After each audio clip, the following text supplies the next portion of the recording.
Meus queridos e amados irmãos, eu vos saúdo com a gloriosa, doce e inefável paz de nosso Senhor e Salvador Jesus Cristo. Espero que você e a sua família estejam bem para a glória de Deus Pai. No Partilhando o Pão de hoje, vamos conferir uma das perguntas mais fortes de todo o Antigo Testamento, de toda a Antiga Aliança. Por que não dizer, talvez, de toda a Bíblia? Se você pode, eu lhe convido a pegar uma Bíblia, juntos vamos meditar na palavra do Senhor, aqui no livro do profeta Abacuque, no capítulo 1, vamos ler apenas o versículo 2, que nos diz assim a palavra do Senhor.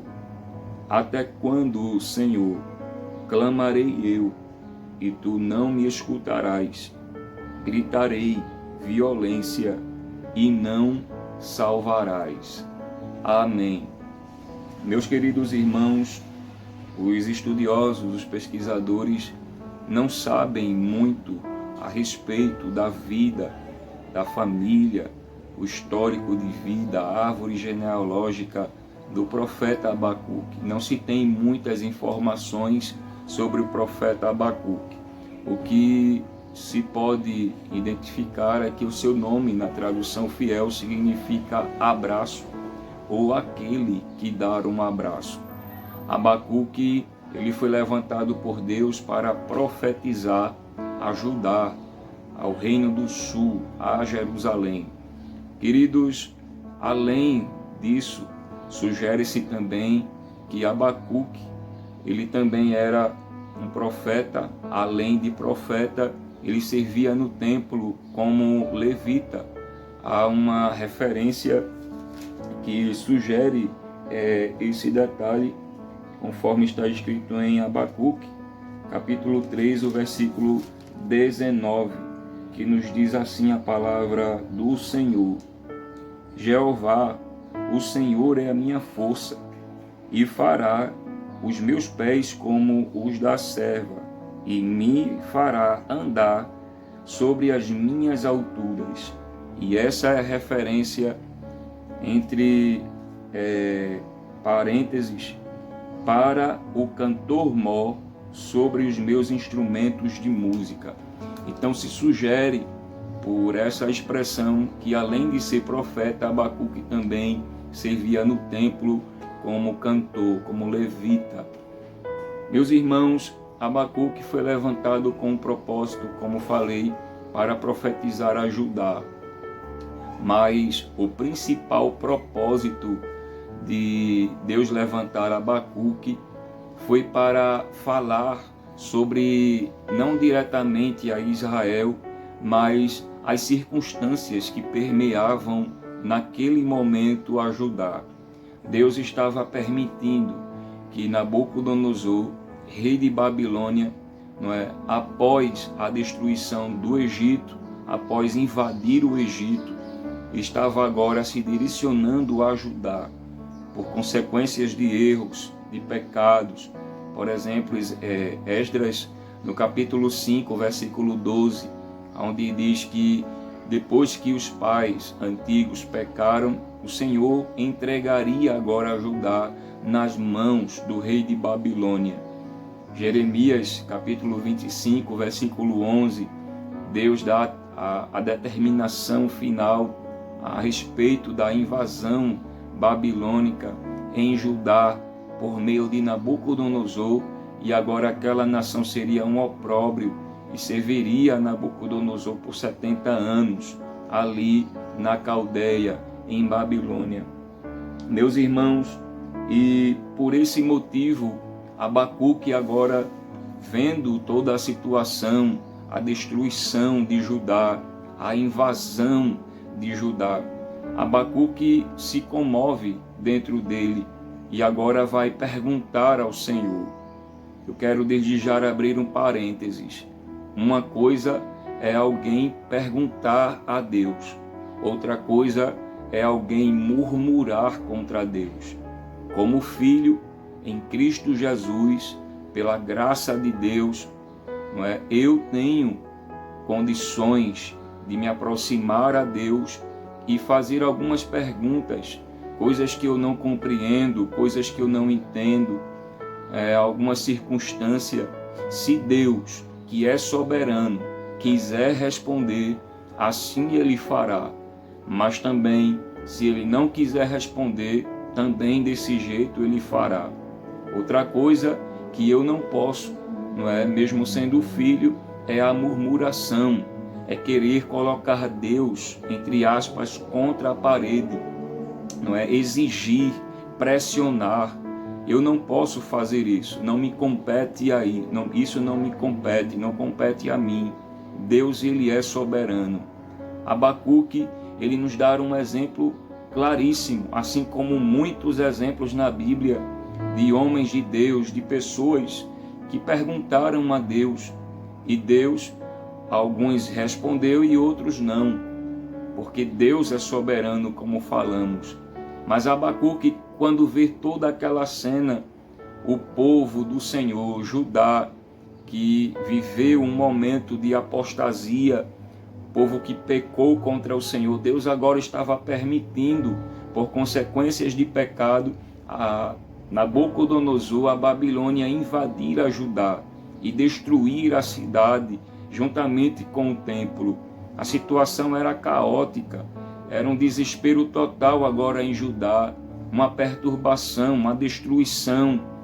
E Abacuque, quando vê toda aquela cena, ele agora vai se comover dentro dele e vai agora perguntar, porque ele não entendia ao certo por que Deus estava permitindo uma nação como Babilônia, um reinado perverso de Nabucodonosor, invadir, ajudar e destruir.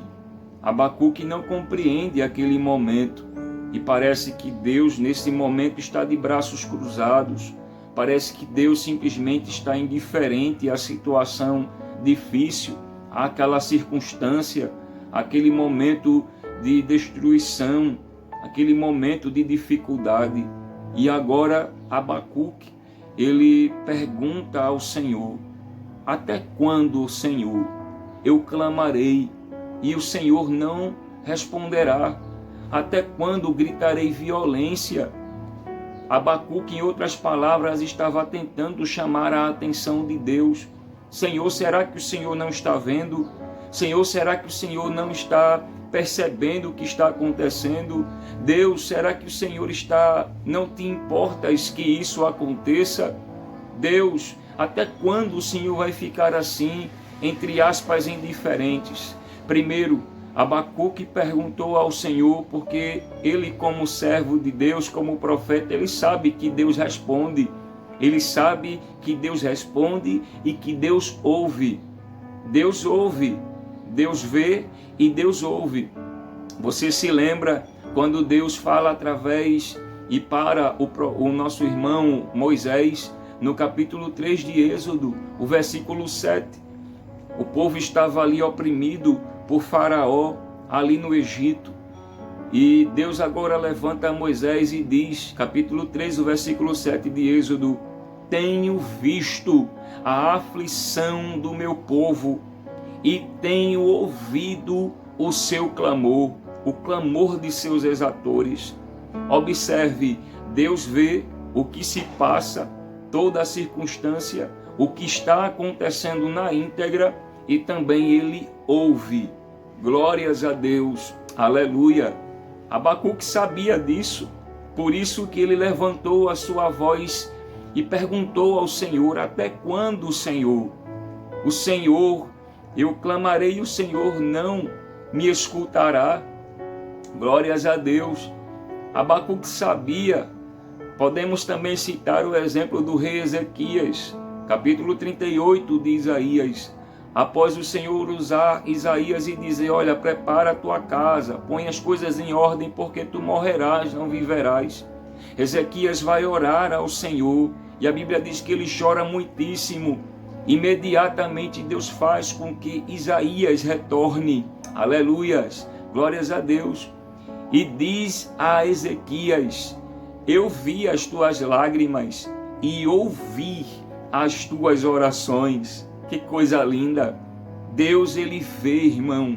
Deus, Ele ouve, glórias a Deus, aleluia. Eu me lembro quando Jeremias disse, Deus usando a boca do profeta, 33 de Jeremias, o versículo 3, clama a mim e responder-te-ei. Ora, se é assim, é porque Deus ouve, glórias a Deus. Me lembro do salmista, no Salmo 91, o verso 15, ele me invocará e eu lhe responderei. Glórias a Deus, estarei com ele na angústia. Glórias ao nome do Senhor Jesus. Deus, Ele ouve. Me lembro de Isaías, no capítulo 59, quando Deus usa o seu servo, no versículo 1, os ouvidos do Senhor não estão agravados para que não possa ouvir. Deus está atento a tudo, meu querido irmão, minha querida irmã. Quem sabe eu falo com alguém que está talvez perguntando da mesma forma que Abacuque perguntou, mas Deus, até quando ficarei nessa situação? Até quando passarei por esta situação? Até quando sofrerei esta causa? Deus, até quando a minha vida vai viver, vai ficar desse jeito? Até quando passarei por esse estreito? Até quando ficarei nesse deserto? Até quando esta doença? Até quando este problema no casamento? Até quando este problema no meu lar, entre os meus filhos? Até quando este desemprego? Até quando esta crise existencial? Até quando este problema na minha alma? Mas o Senhor, por sua palavra, Ele lhe diz, aleluia, além de ser um propósito, além de Deus estar no controle desta situação, glórias a Deus, Ele está ouvindo a tua oração, glórias a Deus. Deus sim ouve o teu clamor, Deus sim se importa com o que acontece, Deus sim sabe o que está acontecendo, glórias a Deus. E o Senhor fala contigo por meio da sua palavra, através desse simples vídeo. Deus fala contigo, eu tenho entendido o que tu estás passando, eu tenho ouvido o teu clamor, eu sei desta causa, eu contemplo tudo, eu estou no controle de tudo, glórias a Deus. Abacuque levantou a voz e um pouco de tempo depois, alguns anos após, Deus vira o cativeiro de Judá, Deus dá vitória ao povo, ao ponto do salmista escrever no Salmo 126, quando o Senhor nos fez voltar do cativeiro, estávamos como os que sonham, a nossa boca se encheu de riso e a nossa língua de cânticos. Então se diziam entre as nações, olha, grandes coisas fez o Senhor a estes. E nós dizíamos sim, grandes coisas fez o Senhor por nós, e por isso estamos alegres, glórias a Deus. Aí o versículo 5 do Salmo 126 diz, aquele que leva a preciosa semente, andando e chorando, glórias a Deus, voltará com alegria, sem dúvida, trazendo consigo os seus molhos, as recompensas. Você crê que tem recompensa? Você crê que tem vitória a caminho? Tem providência de Deus a caminho? Você crê que o quadro, a situação pode ser revertido? Aleluia! Creia nesta palavra, guarde esta palavra, que Deus em Cristo continue te abençoando, nos ajudando em tudo. Fiquemos em paz, em nome de Jesus. Amém. E claro, se ainda não és inscrito no canal Rafael Marques Partilhando o Pão, você pode se inscrever. E após se inscrever, você pode também ativar o sininho de notificações. Um novo vídeo, querendo Deus, chegará automaticamente. O YouTube mandará automaticamente para você, tá certo? Compartilhe esta mensagem. Outras pessoas certamente vão precisar ouvir e ser abençoadas e edificadas pela palavra de Deus. Deus te abençoe. Fique em paz no nome de Jesus. Amém.